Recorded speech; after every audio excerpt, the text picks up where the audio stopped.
So, a lot of times parents come to preschool teachers with a question in mind. That question is my child ready for kindergarten?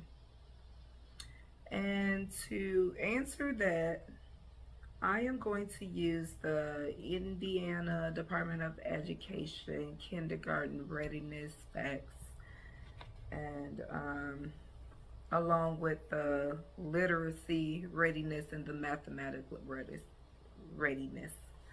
And this probably will be cut down in 3 videos because it may be a little lengthy.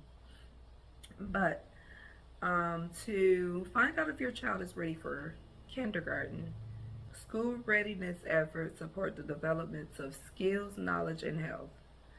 The goal for every child is to develop a love of learning. So all the fun things we do in class and the freedom that the teacher gives children and the encouragement and stuff that happens in the preschool are those first steps for your child to begin to love learning. Um, does your child have social skills? Do they respect themselves and others and property? Okay, because yeah. Um, do they express feelings and emotions with words? A lot of time my kiddos will get angry in class and I'll say, use your words. Use your words because you can't go to kindergarten screaming and crying and expect something to happen. They might put your child out. No one's there to listen to your child scream and cry all day. They got a job to do and they can't do it if little Jimmy is sitting over there just screaming because he don't like yellow crayons. Um, they need to understand taking turns. That happens in preschool. They start learning how to share. I've noticed over the years that a lot of times kids are come from only child households where they're the only kid, and that or what I've noticed the trend in is they're like the only baby kid. So their sister might be, and I know baby kid is not a word, but it's my word, so get used to it. Um, their sister or siblings might be like 12 and older. I myself have a huge age gap in my first and my last two. So again, they're kind of like the only child all over again. So learning how to share is a one of those superpowers that teachers have to coach or teach children how to do. Also, can they attend a task for a short period of time? And we talked about circling. That's what I called it. That's circle time in our last video. And we have to, in preschool, get children used to the idea of sitting still and focusing on something. And believe it or not, that also happens in free play, where children are offered an opportunity to do whatever it is that they choose to do. And you're kind of giving them a chance to learn how to stick to it for a second because your focus is going to be needed in kindergarten. Uh, Other social skills include, can they follow directions, go to circle or the carpet when asked? Um, can they manage transition and adapt to changes? And once you have those routines in place and you do those routines over and over and over, they know um, after circle is affirmations. I don't even really have to say it. After circle is over and they put their chair away, they're usually going to get an instrument so that we can all participate in the morning affirmations. Um, so that's the thing that you would learn in preschool is how to adapt to the changes. What's the next thing? Can transition? Um, Another social skill would be the confidence and independence and choices. And a lot of times I myself encourage children to do what you like, do what you love, and that's a part of kindergarten readiness. Can they engage in play experiences with their peers? And for me, um, that takes a lot of coaching from day to day. I have one little girl who she believes you're gonna do what I want you to do, and there's no in this, and it's so funny to see, interesting to coach her through. It's like, child, you're on these kids, like knock it off. But or sometimes she's successful into getting the kids to play what she wants them to. It's like, okay, it works. Does your child have self-help skills? Because while a preschool ratio is 1 to 12, kindergarten ratio might be 1 to 20 or 22. So self-help is important. Can they go to the potty by themselves, including washing their hands? If they came from a good preschool, it's not even, it should be embedded. Like, the teacher shouldn't have to say, did you wash your hands? Um, can they feed themselves? Use utensils. I laugh because sometimes I have to remind the children to use utensils. Although most of the things that little kids do is cute, but it's not socially acceptable. So use your fork, use your spoon. They even use butter knives sometimes here, and it's so funny how they think they have a knife, but you also have to talk to them about knives. Can they dress themselves, zip and unbutton and button their clothes and jackets? Can they tie or fasten their shoes? Most kindergartners still can. Do they blow their nose independently? I honestly do not teach that, have not taught that yet, because children like to play in tissue, and it's only Kleenex and Puffs for me, which means that adds up. I cannot have you just taking tissues because you think it's fun and cute to wipe your nose. I've had that happen, and I'd rather just wipe their nose. So what I teach them to do is to ask me when you need tissue. Please don't hit me with one of these. Oh my gosh, oh my gosh. But yet and still, I do have some kids who have snot on their cheeks because they refuse to ask me to wipe their nose.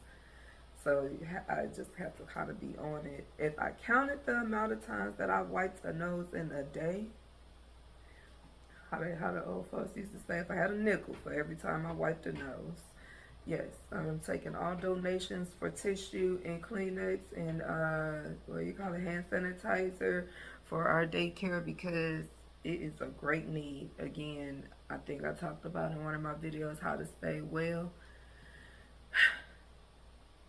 Colds don't stop in the spring and in the summer.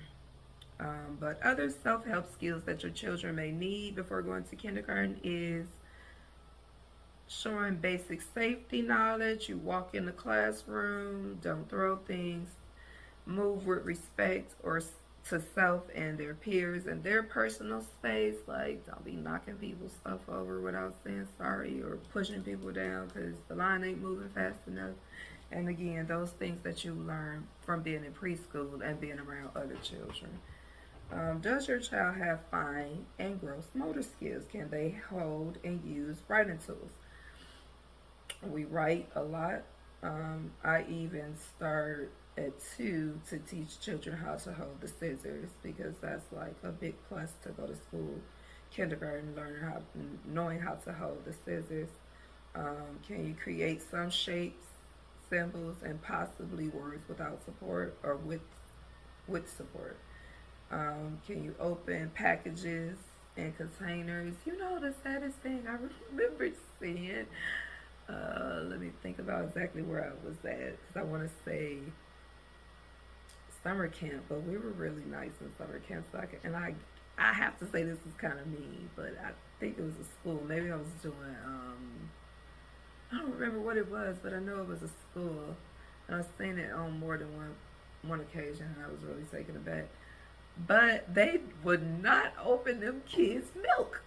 They would not open the milk. Like, the kindergartners didn't know how to open their milk, and they would not help them. Now, one thing I will have to apologize for, if your child went to my school, they might not know how to open their milk because I don't get the little things of milk. And to be quite honest with you, the majority of my parents don't like milk, so they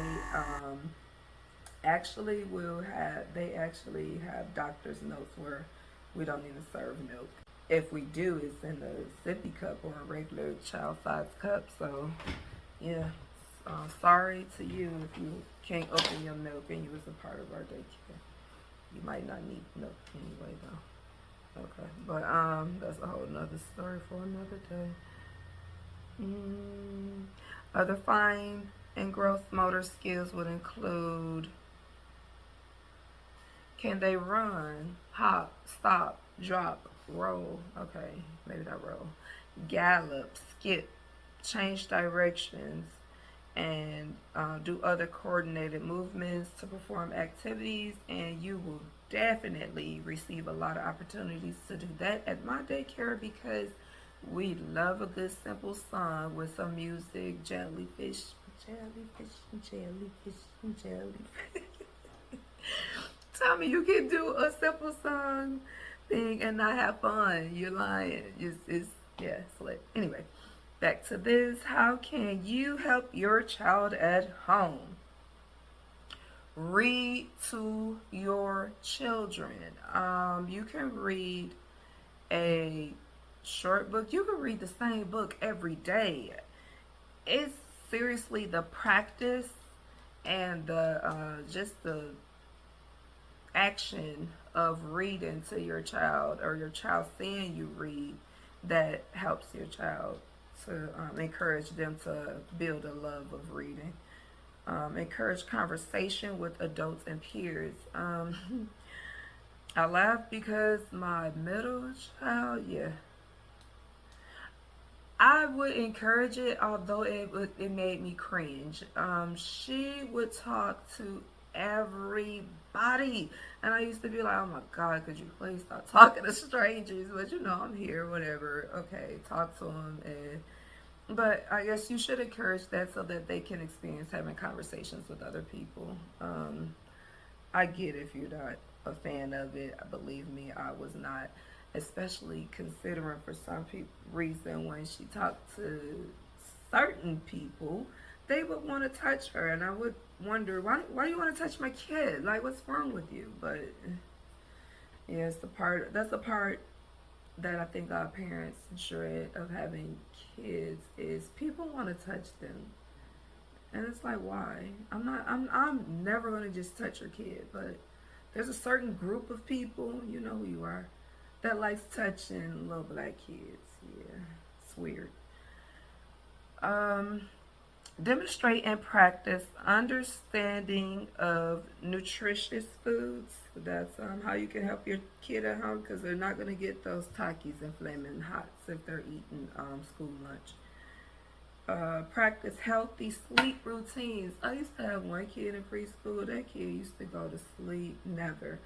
So when he would come to school, his parents would be like, "Yeah, he was up to 4 o'clock last night." Like, what? He has to be about 7 or 8 now. I really want to know what bedtime looks like for him, because I swear this kid, it'd be 10 o'clock at school, and there was no waking him up. It's like, me, I'm kind of like the pre-daycare that's like, you are going to stay on our schedule. Nap time is at 12. No, 1. Between 1 and 1:30, everybody should be asleep. But I could not get him on a schedule. He went to sleep when he wanted to, so I would like to know what that looks like today. But practice healthy sleep habits, okay? And we talked about routines of how to make that happen. Create experiences. Some experiences are free. Please don't limit your child to no life because you like your device or you don't realize that some stuff is free. The park is free all day, as well as the library, as well as a walk, um, car games. No, not car games. Parks, playground, libraries, community events like parades and festivals. Okay, and festivals get a little pricey, but still, there are things you can do in your neighborhood to give your child some experiences. Engage your child with your child in card games, grocery lists, pretend play, age age appropriate digital apps and songs. Praise your child for effort and curiosity about learning and trying new things. Um, and that's important to encourage them, and especially when they're doing educational things such as reading. I don't care how terrible they are. I want you to remember that student, that teacher that sits next to your child every day listening to your kid read. So while they're learning that new process of reading, hey, you be supportive, you cheer them on, and you just be happy about what's happening in that moment, no matter how frustrating it may be, because eventually your child will learn how to read and they'll learn how to read quicker if you are really supportive during that journey. So, what is early literacy? Early literacy knows is when you know the sound of the letters and sounds used to make words. You use complex sentences when speaking, writing names, response to a given name, notice letters in their name, in his or her name, and some additional letters or sounds and symbols. We do letters in my daycare. We practice recognizing letters, the sounding out the sound of letters, and signing letters. Um, un- Early literacy is understanding how to open a book and turn the pages. By the time you leave our daycare into kindergarten, you will definitely know how to do that. And if you pay attention, you will learn that it's a process. First, they have to learn which way the book goes, and then they learn which way to turn the pages, and so forth. And those are all early literacy skills. Excuse me.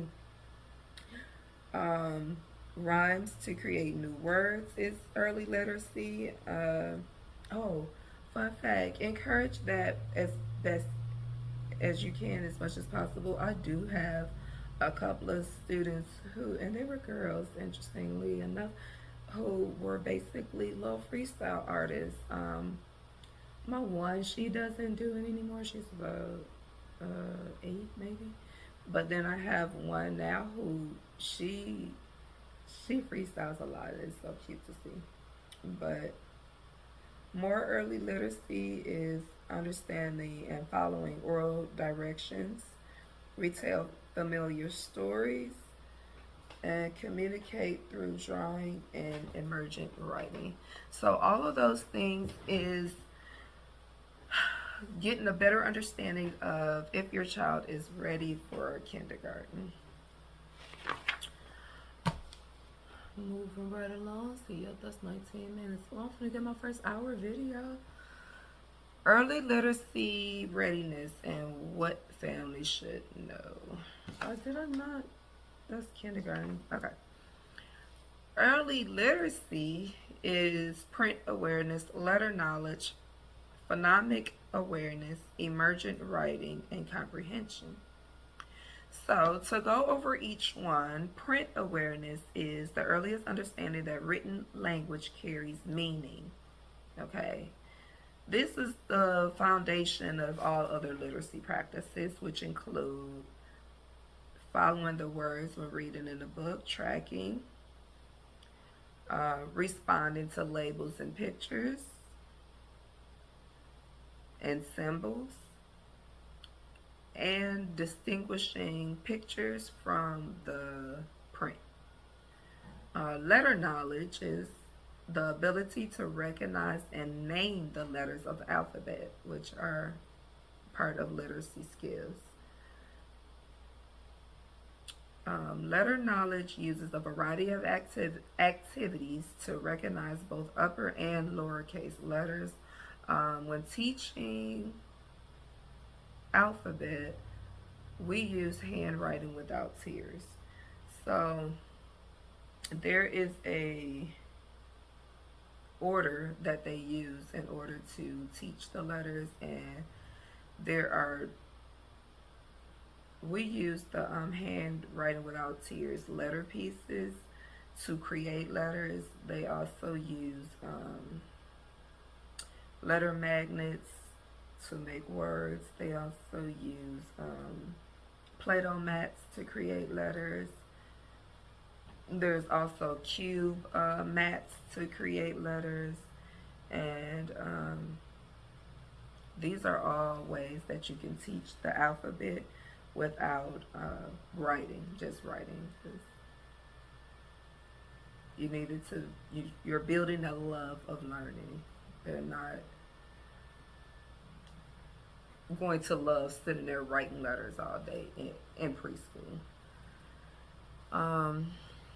Letter knowledge recognizes that letters have sound and that letter sounds can be put together to make words. And that's a process.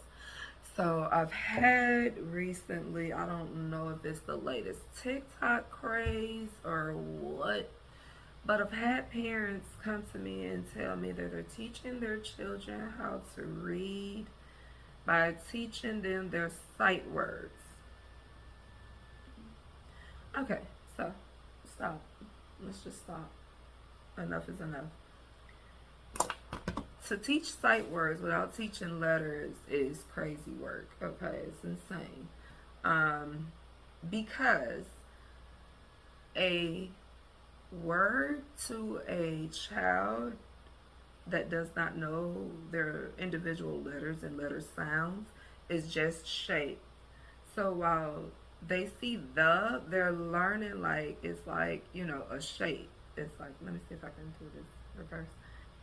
The T and the H are taller, and then down goes that E, and it's a short word. So they're just learning like the shapes of, and just remembering that those shapes equal the, opposed to teaching a child that TH makes the sound and E is so there's the.